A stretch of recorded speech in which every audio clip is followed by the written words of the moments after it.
Ito yung pin ng sa dump truck sa palaka sa may boom. Ang gagawin ko dito kasi walang mabili pa nito eh. May tama siya.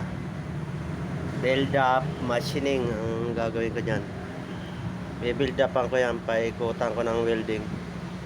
Ayan, may grasahan yan, may butas. Napabayaan sa grasa ito eh.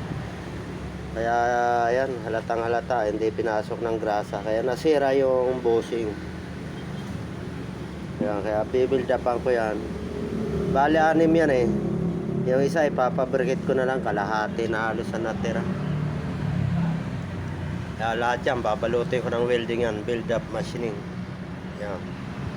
Ayan, tumutulong nga yung butas sa grasahan. Wala, pinabayaan nilang hindi na grasa eh.